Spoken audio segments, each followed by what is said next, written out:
بالله من الشيطان الرجيم بسم الله الرحمن الرحيم وقال الملك ائتوني به أستخلصه لنفسي فلما كلمه قال إنك اليوم لدينا مكين أمين صدق اللہ العظیم۔ سورہ یوسف 13واں پارہ شروع ہو گیا، 53 آیت ہو گئی کہ اور میں اپنے نفس کو بے قصور نہیں بتاتا، میں اپنے نفس کو بری نہیں سمجھتا، کیونکہ نفس جو ہے بہت زیادہ برائی کی دعوت حکم دیتا ہے سوائے اس کے جس پر میرا رب رحم فرمائے، بے شک میرا رب غفور الرحیم ہے۔ آج مزید وقال الملک، یہ باتیں ہو گئی تو بادشاہ نے کہا کہ ائتونی بہ، بادشاہ بولا انہیں میرے پاس لے آؤ، استخلص لنفسی، کہ میں انہیں اپنے لیے چن لوں، اپنے لیے خاص کر لوں، اپنے خواصوں میں انہیں کر لوں۔ مصر بادشاہ مصر نے یوسف علیہ السلام کا حلم و علم، امانت داری، قیدیوں سے اچھا سلوک، صبر و شکر کا حال سنا تو اس کے دل میں آپ کا بڑا وقار، محبت پیدا ہو گیا۔ اصل میں کیا، اصل بات کیا ہے؟ جو سورت نمبر 19 سورہ مریم آیت نمبر 96 ہم پڑھتے ہیں کہ ان الذین آمنوا وعملوا الصالحات سیجعل لهم الرحمن ودا، جو لوگ ایمان لائے اعمال صالحہ کرتے ہیں اللہ ان کی محبت لوگوں کے مخلوق کے دل میں پیدا کر دیتا ہے۔ اب دیکھیں اللہ اب سب ان سے محبت کرتے ہیں۔ فرعون کو پتہ تھا کہ موسیٰ علیہ السلام جو ہے یہ ان بچوں میں، کہ جادوگروں نے کیا بتایا تھا کہ تیری خدائی، یہ تیری بادشاہت یہ بنی اسرائیل کے ایک بچے کی وجہ سے ختم ہوگی، یہ کہا تھا نہیں کہا تھا؟ اس کو پتہ بھی تھا، اور پھر اس نے کافی علامتیں بھی دیکھ لی ہیں۔ کیا؟ کافی ساری علامتیں اس نے دیکھی کہ اس نے چماٹ بھی لگا۔ اللہ تعالیٰ دنیا والوں کو دکھاتا ہے میں جو کرتا ہوں نا اس میں کوئی رکاوٹ نہیں پیدا کر سکتا، میں علی کل شیء قدیر ہوں، کن فیکون ذات ہوں، تو میرے ارادے وہ کوئی روک نہیں سکتا۔ تو یہاں موسیٰ علیہ السلام جب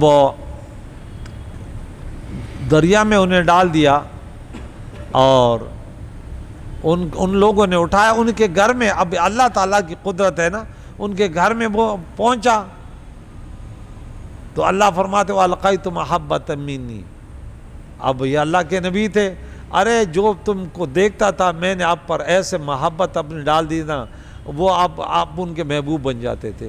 اب جس سے پیار اس کو کون مار سکتا ہے؟ اب کسی چیز کو مارو گے تو پہلے تو دل میں غصہ تو آئے نا۔ آپ نے دیکھا یہ بچے چیزیں جو بچے ہوتے ہیں، بلی کے، کتی کے، یہ بچے، اس پر انسان کو زیادہ محبت آتی ہے یا نہیں آتی؟ کیوں؟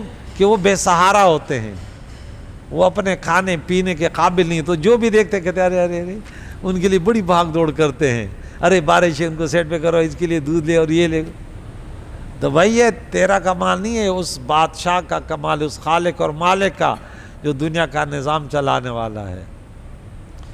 ماں باپ، اب بڑے بچے نے ان کے لیے بھی محبت ہے، لیکن وہ محبت نہیں ہے جو گود میں بچہ جو ان کے لیے، کیونکہ زیادہ محبت کا تو وہ محتاج ہے نا، وہ تو یہ بھی نہیں بتا سکتا مجھے بھوک ہے، میرے سر میں درد ہے، میرے پیٹ میں درد ہے، تو ماں دیکھتی آج دیکھی اس کی طبیعت صحیح نہیں ہے، آج یہ، تو یہاں دیکھے اللہ تعالیٰ اس کا، اور ان کے دل میں بڑی محبت پیدا ہو گئی۔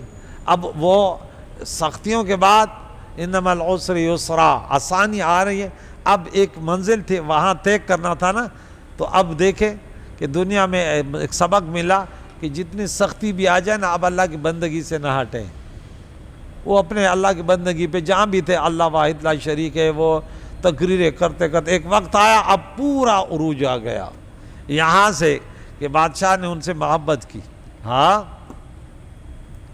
اور آپ کی ملاقات کے لیے بے چین ہو گیا.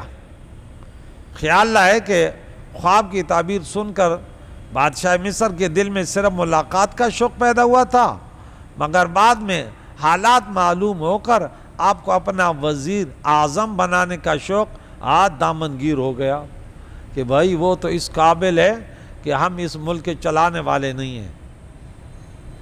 ایک انسان ایک ذمہ داری نہیں نبھا سکتا تو چھوڑ دے. حقوق العباد میں انسان کے فرائض میں سے کہ وہ ایک کام نہیں کر سکتا تو چھوڑ دے کیونکہ قیامت کی حساب کتاب دینا پڑے گا نا.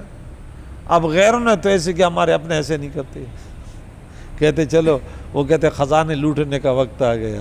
اللہ کی امان. فلما کلمہ پھر جب اس سے بات کی قال انک الیوم لدینا مکین امین بے شک آج ہمارے یہاں معزز معتمد ہیں آپ. بادشاہ نے معزز لوگوں کی جماعت شاہانہ لباس اور سواریاں جیل خانے بھیجی. ان لوگوں نے خلعت پیش کی اور بادشاہ کا پیغام عرض کیا. یوسف علیہ السلام نے قبول فرمایا اور تمام قیدیوں کے متعلق دعائے خیر فرمائی اور انہیں وداع کیا اور شاہانہ شان و شوکت سے روانہ ہوئے. جب شاہی محل کے دروازے پر پہنچے تو فرمایا حسبی اللہ مجھے اللہ کافی ہے. بادشاہ 70 زبانیں جانتا تھا. اس نے ہر زبان میں آپ سے کلام کیا. آپ نے اسی زبان میں جواب دیا اور عربی اور عبرانی زبان میں بھی بات کلام فرمایا تو بادشاہ ان زبانوں کو نہ سمجھ سکا. اس وقت آپ کی عمر شریف کل 30 سال تھی. اس جوان سالی میں آپ کے یہ علوم دیکھ کر بادشاہ حیران رہ گیا, انگشت بدندہ رہ گیا. اور یہاں ایک اور بات بھی انہوں نے زیادہ تفصیل یہاں ہے کہ یوسف علیہ السلام نے وہاں کچھ باتیں بھی حضرت یوسف علیہ السلام کے بعد جب بادشاہ کا قاصد ان کو بلانے کے لیے پہنچا تو اس نے کہا آپ نہا دھو کر قید کے کپڑے اتار کر عمدہ لباس پہنے اور میرے ساتھ بادشاہ کے پاس چلے. تو حضرت یوسف علیہ السلام نے قید خانے سے نکلنے سے پہلے قید خانے کے دروازے پر یہ لکھ دیا یہ آزمائش اور امتحان کی جگہ ہے, یہ زندہ لوگوں کا قبرستان ہے, یہ دشمنوں کے ہنسنے کا موقع ہے. تو دشمن خوش ہوتے ہیں نا, کہتے چلو جیل میں چلا گیا. اور سچوں کے تجربے گاہ ہے. جب حضرت یوسف علیہ السلام بادشاہ کے دربار میں پہنچے تو یہ دعا کی اے اللہ مجھے اس کے خیر سے تیری خیر کا میں اس کے خیر سے تیری خیر کا سوال کرتا ہوں اور اس کے شر سے تیری قدرت اور تیری عزت کی پناہ میں آتا ہوں. اور جب اس کے پاس داخل ہوئے تو عبرانی زبان میں اس کے حق میں دعائے کلمات کہیں. بادشاہ نے یوسف علیہ السلام کو اس لیے اپنا ساتھ مخصوص کرنا چاہا تاکہ بادشاہوں کی یہ دعا عادت ہوتی ہے کہ وہ جب جس کو سے محبت کرتے ہیں تو انہیں نواز دیتے ہیں. سمجھ آئی؟ تو بہرحال یہ بہت بڑی تفصیل ہے, میں آپ کو مختصر تفصیل بتا رہا ہوں کہ آج کے دن آپ معزز لوگوں میں آج آپ کو اب پورے بادشاہت پر اس کو قدرت حاصل ہو گئی,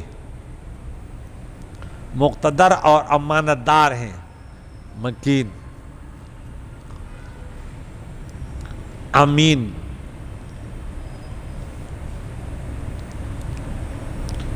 بادشاہ نے خود آپ کی زبان مبارک سے خواب کی تعبیر سنی, یہاں تفصیل سے لکھا ہے میں مختصر, اور کہا مجھ میں اس بار کے اٹھانے کے ملک کے یہ نظام جو آپ نے بتایا میں نہیں چلا سکتا. خواب ہو بہو جیسے انہوں نے بتایا وہ خواب لفظ بہ لفظ بتایا, یہ آپ نے خواب دیکھا یہ اس کی تعبیر ہے. پھر دوبارہ سنا. اللہ والوں کا ذہن کچھ ایسے ہوتا ہے کہ عام ذہن اس کے طرف نہیں جا سکتے. اللہ نے انسان کو بہت بڑی طاقت دی, اس کا ذہن بہت طاقت ہے, لیکن اس کو ضائع کرتا ہے تو پھر کمزور ہو جاتا ہے. قال جلنی علی خزائن الارض انی حفیظ علیم، مجھے زمین کے خزانوں پر کر دے، اس پر معمور کر دے، بے شک میں حفاظت والا علم والا ہوں۔ اس سے چند مسئلے معلوم ہوئے۔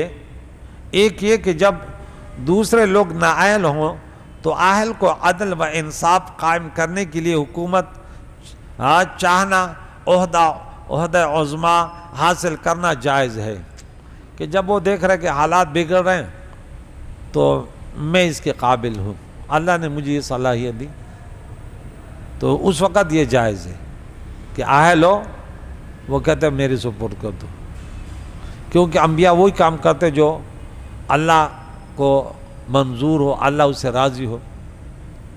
دوسرے یہ کہ اس عہدے کے لیے اپنا استحقاق، قابلیت کا اظہار درست ہے، اگر آپ کے اندر یہ قابلیت ہے تو بولا میں کر سکوں۔ تیسرا یہ کہ کافر بادشاہ کی ملازمت کرنا جائز ہے۔ چوتھے یہ کہ جن محکموں کے آمدن حرام و حلال سے مخلوط ہو ان میں ملازمت کر کے تنخواہ لینا درست ہے، کیونکہ آپ تو اپنی درست خدمت کے وہ لے رہے نا، اور وہاں آپ رہ کر اس حالات کو صاف کر دو گے وہاں پہ۔ بعض لوگ کہتے ہیں وہ لوگ ایسے ہم ان سے غمی خوشی نہیں کرتے، میں نے بولا غلط کر رہے ہو، آپ وہاں رہ کر ان کو درست کریں نا، آپ کے نارکش کیوں ہو رہے ہیں؟ لیکن ہمارا یہ ان پڑھ لوگ ہوتے ہیں، ذرا انہیں اتنی وہ نہیں ہوتی، وہ اپنے آپ کو بس وہ سمجھتے کہ ہم بہت بڑے، اور ایسی ایسی بات بتائیں گے۔ میں نے بولا افسوس ہے یار آپ پر، آپ تو اس سے یہ سماج ثابت کر رہے ہیں کہ میں بڑا فن خوان ہوں، لیکن آپ غلط کر رہے ہیں۔ پانچویں یہ کہ کفار کے ہدیے قبول کرنا جائز ہے۔ چھٹا یہ کہ کافر ظالم بادشاہ کی طرف سے قاضی وغیرہ بن کر عدل و انصاف کرنا جائز ہے۔ ساتویں یہ کہ اپنا دین چھپانا حرام ہے۔ یوسف علیہ السلام نے ہر وقت اللہ کی وحدانیت بیان کی، اس کا اظہار ضروری ہے۔ آٹھویں یہ کہ انبیاء کرام قدرتی طور پہ تمام دینیہ و دنیاویہ علوم سے واقف ہوتے ہیں، وہ اللہ کی عطا سے وہ کچھ جانتے ہیں جو دنیا والے نہیں جانتے۔ سمجھ آئی؟ اللہ کی قدرت سے انہیں، کیونکہ وہ دنیا کے نظام کو چلانے کے لیے آئے، تو جب آپ جانتے نہیں ہیں تو نظام کیسے چلاؤ گے؟ جاننا تو ضروری ہے نا۔ دیکھو یوسف علیہ السلام نے اس سے پہلے نہ تو بادشاہت کی تھی نہ کاشتکاری کی، مگر فرماتے انی حفیظ علیم، یہ علم کسی مدرسے میں نہ سیکھا۔ تمام چیزیں یوں لگتا تھا کہ یہ پورے دنیا کے نظام، اس نے پوری سیاست پڑھی ہے۔ حضور علیہ السلام نے دنیا کو جو سیاست دی ہے، پھر صدیق اکبر نے جو سیاست کی، حضرت عمر فاروق نے کی، عثمان بن عفان نے کی، حضرت علی کی، دنیا حیران ہے یا نہیں ہے؟ دنیا آج بھی غیر جو ہے وہ ان کی تاریخ پڑھتے ہیں کہ یہ لوگ بہت آگے چلے گئے تھے، اس کی وجوہات کیا تھے، اس کے اسباب کیا تھے۔ انسان آگے جاتا ہے تو اس کے اسباب ہوتے نہیں ہوتے۔ غیروں میں آج ان ہمارے اسلافوں کے طریقوں وہ کہتے یار وہ مظلوموں کی، کمزوروں کی بڑی مدد کرتے تھے، لیکن ہمارے اپنے وہ بس صرف ان کے نام تک تقریر کے حد تک محدود رکھا، لیکن عملی طور پہ آپ کو دوربین میں بھی یہ جو جن کا خلفائے راشدین یا اللہ والوں کا تذکرہ کرتے، اس کی پوری زندگی میں آپ کوئی ان کی زندگی کا ایک جھلک بھی تمہیں نظر نہیں آئے گی کہ اللہ والوں کی جھلک ہے، تمہیں اس کو دیکھ کر تمہیں مزہ آ جائے کہ یار یہ تو واقعی نیکلے کیسے نہیں۔ وہ اگر خاندان سے لڑے گا تو سب سے بدترین انداز سے، حالانکہ آپ بولیں گے یہ تو بڑا اچھا انسان ہے، دوستوں سے اس کا سلوک دیکھیں، ان کی روزگار دیکھیں، ان کا کردار دیکھیں، صرف بولنے کے حد تک صحیح ہوگا بس، حالانکہ عمل سے زندگی بنتی ہے، جنت بھی جہنم بھی، یہ خاکی اپنی فطرت میں نہ ناری ہے نہ نوری۔ تو انسان خود ان کا کردار ایسے، ان کے اندر لالچ نہ ہو، بس ان کا کردار ایسا ہو کہ غیر حش حرکت رہ جائیں۔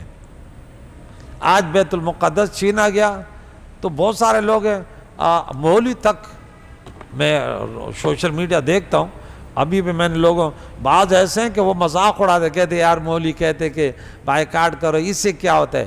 یعنی وہ انتہائی گرے ہوئے لوگ جو اتنا تک ان کو گوارا نہیں ہے کہ ان کے بوتل پینا. میں نے ایسے مولوی دیکھے کہ آج بھی ان کو پیپسی مل جائے وہ لیتے بھی ہیں پیتے بھی ہیں. بھائی شرم نہیں آتی؟ فلسطین کے بچوں کا خون بہایا گیا تو ہمارے پیسوں سے بہایا گیا نا. ہمیں تو پتہ نہیں تھا. ہم تو اپنے اس میں اتنا، یعنی ہماری یہ بھی تو کمزوری ہے نا کہ ہمیں اتنا بھی پتہ نہیں تھا کہ ہمارے پورے اختیارات انہوں نے لیے ہوئے، کہ ہمارے پاس ذہن نہیں تھا. ہمارے پاس کیا کچھ کمی تھی؟ ہماری سوچیں گری ہوئی تھی. ان کے سوچ تھی کہ ہم سے بیت المقدس انہوں نے آزاد کیا، ہم دوبارہ ان کو لیں گے. صلاح الدین ایوبی رضی اللہ تعالیٰ کے تالے آج انہوں نے توڑے، آپ نے دیکھے، تو شرم نہیں آتی ہمیں کیا؟ تو ہم کہتے چلو آپ وہاں نہیں جاتے ہو، ان کے مصنوعات سے تو بائیکاٹ کرو، کہ لے اس سے کیا ہوتا ہے؟ تو یہ انتہائی گری ہوئی سوچے. یعنی اس سے بڑھ کر اگر انسان گر جائے تو کیا ہے؟ انہی سوچوں کی وجہ سے وہ کوئی بھی ہو، مزید عذابات ان کے وہاں تک نہیں رکیں گے. وہ ایک مٹھی، یہ جراثیم پہلے پیدا ہوتے تھوڑے سے ہوتے، جسم کے تھوڑے حصے میں گھستے، وائرس جراثیم، یہ پھر پھیل جاتے ہیں. کینسر کا تھوڑا سا وائرس لگ گیا، یہاں لگ گیا تو اس کا سدباب نہ کر پورے جسم میں پھیل جائے گا، وہ تو چلتا رہے گا. یہ جراثیم ہے، یہ وائرس ہے. ان کا اینٹی وائرس ہمارے پاس ہے، لیکن استعمال کون کرے؟ ہم اگر بات کر دیں تو ہنس پڑ دے، کہتے یہ کیسی بات کر رہے، یہ کیسی بات کر رہے. میں نے بولا تم یہاں سے شروع کرو یار، یہاں جہاں سے آپ بولے یہاں سے اللہ کی بندگی، حضور علیہ السلام کی محبت، ان کی شریعت کے مطابق چلنے لگو، تم پھیل جاؤ گے، پوری دنیا میں پھیل جاؤ گے. یار یہ اللہ کی قدرت ہے کہ اسرائیل دنیا میں بدترین مخلوق ہے. کیا وہ کس انداز سے ناچ ڈانس کرتے کرتے، وہ کیا ہے طریقہ؟ ایک باطل قوم ہے نا اس وقت، کوئی حق پر تھوڑی ہے. لیکن غلط لوگ بھی قابض اس وقت ہوتے ہیں جب صحیح لوگ، ان لوگوں کو جب صفحہ ہستی سے مٹایا تھا تو بخت نصر وہ جالوت نے مٹایا تھا نا. حالانکہ وہ تھوڑے تھے، وہ بت پرست تھے، اور یہ اپنے آپ کو جو ہے نا اللہ کے بندے کہتے تھے، لیکن غلط تھے. آج ہم غلط ہیں، بالکل 100% غلط ہیں. ہماری سوچیں غلط ہے، ہمارے حکمرانوں کی سوچ غلط ہے، عوام کی سوچ غلط ہے. یہاں تک کہ علماء میں شاذ و نادر رہ گئے، ورنہ اکثریت ان کی بھی ہے کہ بس یہ ہماری سوچ ہے کہ بس یہ ہم جنتی ہیں اور یہ بدعتی ہے، یہ ہم معاہد ہیں اور یہ مشرک ہے. بس انہی پر لگے رہے. 1400 سال گزر گئے، اب دنیا میں یہی فساد ہو رہے. تراویح ہیں، تراویح نہیں ہے، دعا ہے، دعا نہیں ہے.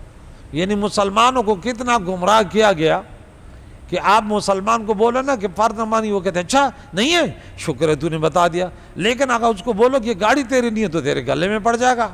دنیا کے لیے تو ہوشیار ہے، اس پہ تو حملہ آور ہے، نہیں چھوڑے گا. لیکن دین کے لیے ایسا بے غیرت ہے، اس کو بولو نا کہ بھئی یہ صبح کی نماز سنی، اچھا شکر ہے تو نے بتایا، ہمیں سام سے ویسے بھی نہیں پڑھی جاتی تھی. یار قربان جاؤں یار، کیا دلیل ہے؟ ہاں یہ مجھے دکھا دے کہ فجر کی نماز قرآن میں یا حدیث میں کہاں لکھا ہوا ہے. بس وہ جوان کا بچہ، ایک دن میں اس وقت میں ٹیوشن پڑھاتا تھا، جاوید نام کا چوکیدار کا، گیا اخبار رکھا ہوا اس پاس سے. بولے شکر ہے آپ آ گئے، میں طالب علم تھا. کیا ہوا؟ بولے ارے تم لوگ کہتے شراب حرام ہے، حرام ہے، یہ تو کہتے شراب کہاں لکھا ہوا ہے حرام ہے، دکھا دو. اب دیکھیں آیات کس طرح ہے کہ آیات دیکھیں سورہ مائدہ آیت نمبر 90 دیکھیں. یہاں اب انہوں نے کیسے دھوکہ دیا تھا اخبار میں. اب شیطان تو ہر جگہ ہوتے ہیں نا، وہ کہتے ہیں ہمارے یہاں کہاوت ہے نا، ہر لال داڑھی والے شاہ گل نہیں ہوتا نا. اب دیکھیں یہاں پہ اللہ تعالیٰ نے کس انداز فرمایا کہ یا ایھا الذین آمنوا، اے مسلمان، انما الخمر، بے شک شراب، والمیسر اور جوا، والانصاب اور بت، والازلام اور پان سے تیر جس سے پھال نکالتے تھے، رجس من عمل شیطان، یہ ناپاک ہے شیطان کے عمل میں سے ہے، فاجتنبوہ، اس سے باز رہو تاکہ تم فلاح پاؤ. علماء نے اس سے 7 قسم کے استدلال کیے، 7 طریقوں سے اس کی حرمت پاؤ کی. وہ کہتے کہاں لکھا ہوا ہے حرام ہے؟ حرم علیکم اللہ، خمر تو نہیں لکھا ہوا. اب اس نے نکتہ ڈھونڈا. ایک مر گیا، ایک فسادی تھا، وہ کہتا تھا کہاں لکھا ہوا ہے تراویح قرآن میں دکھا دو. تو میں نے بولا تو کہتے نماز حرام، کہاں لکھا ہوا ہے تراویح؟ میں نے بولا تو قرآن میں دکھا دے کہاں لکھا ہوا ہے نماز لکھا ہوا قرآن میں؟ اس میں تو اقیم الصلاۃ ہے، تو نماز کہاں ہے؟ یہ مولوی تمہیں کہتے ہیں نماز پڑھو، وہاں نماز تو ہے نہیں. اس کا یہ کہاں لکھا ہوا ہے؟ تم کو کہتے ہیں کہ 40 روپیہ زکوٰۃ کا دے، کہاں لکھا ہوا ہے؟ قرآن میں کہاں لکھا ہوا ہے کہ جب تو صاحب نصاب ہو جائے پھر 40 100 میں 2.5 روپیہ دے؟ تو کہاں لکھا ہوا ہے؟ آپ لوگ بھائی وہ اس کو توجہ سے سنتے ہیں، ارے مولوی نے تمہیں غلط ہے، اس میں پیسے بٹولے ان لوگوں نے، تمہیں دین چھپائے انہوں نے۔ وہ کہتے یار یہ تو بڑا بہادر آ گیا، وہ جو بغیرت مر گیا نا، آج تک اکثریت پٹھانوں کی بولے یار اس نے تو راز کھول دی، اس نے تو سب کچھ، حالانکہ انہوں نے اتنے شکوک و شبہات ڈال دیے دجال نے کہ سب کا بیڑا غرق کر دیا۔ وہ بغیرت ہے نا سب سننے والے، ورنہ ہوشیار ہوتے بولے 1400 سال دین صحیح رہتا۔ تو بات ہو رہی تھی کہ فلسطین پہ جو کچھ ہوا ہماری وجہ سے ہوا، اور یہ مت سوچنا کہ ہمارا تو اس میں قصور نہیں، ہر فرد کا قصور ہے۔ ہاں یہ نہ سمجھے کوئی کہ ہم تو بے قصور ہیں، نہیں، آپ نے فلسطین والوں کے لیے کیا کیا، آپ نے اپنے گناہوں پر کتنا توبہ کیا، آپ کے اندر کتنے بڑے گناہ کبیرہ ہیں، آپ بدعات کے حد تک محدود رہے، بدعتوں پہ لڑتے بھی ہیں، جھگڑتے بھی ہیں، جو چھوٹی چھوٹی مسئلے ہیں اس پہ تو آپ لڑتے ہیں، لیکن جس سے اسلام ترقی پر ہوتا ہے، جس سے اب مثال کے طور پہ ان اللہ یرفع بہذا الکتاب اقوام، قرآن پاک کے تعلیمات سے لوگ عروج پر آتے ہیں۔ ہم نے کون سی تحریک چلائی کہ بچوں کو میرے ساتھ آج علماء مل جائیں، میں محلے کا ایک نوجوان بھی گھر میں نہیں بیٹھ سکتا، سب کو یہاں جمع کروں گا، میں ایسے تحریک چلا سکتا ہوں، لیکن جب میں کہوں گا بولے اس کا تو دماغ خراب ہے، بھئی ہفتے میں ایک مرتبہ درس کرو یا مہینے میں بڑے بڑے پوسٹر لکھاؤ، چندہ کرو، بریانی جمع کرو، وہ کرو، بولو درس قرآن سبحان اللہ۔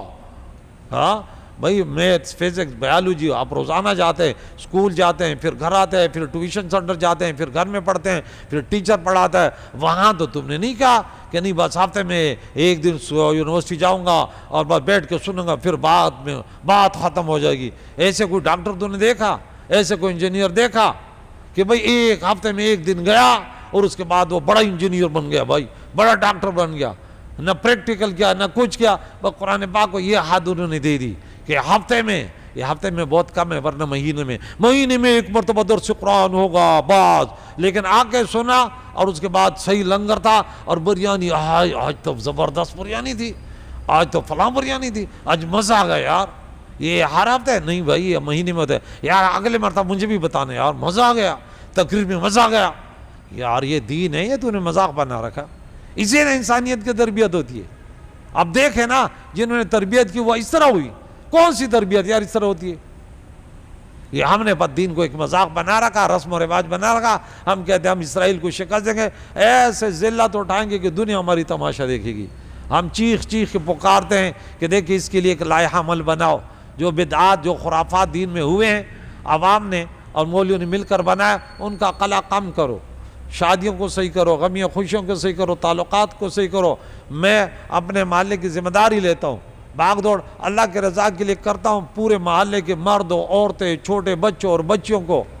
آج میں نے تھوڑی سی محنت کی، میرے مدرسے میں آپ دیکھیں 4 مدرسے لگے ہوتے ہیں، بچوں کا صبح سے لگا ہوتا ہے، زور میں لگا ہوتا ہے، کہ ادھر لگا ہوتا ہے، کہ سامنے لگا ہوتا ہے، کہ ادھر لگا ہوتا ہے، یہ تھوڑی سی محنت پہ، یہ آپ جمع تھوڑی سی محنت پہ، حالانکہ میرا ساتھ کوئی دے اور میں پورے محلے والوں کو جمع کروں، تیرا بیٹا اگر نہیں آیا نا یوسف تو دیکھ لینا، پھر جرمانہ لگ جائے گا اس محلے میں۔ اگر وہ بولے گا ارے استاد جی آپ کہتے کیوں نہیں آئے گا، آئے گا، لیکن ان تک جائیں تو صحیح۔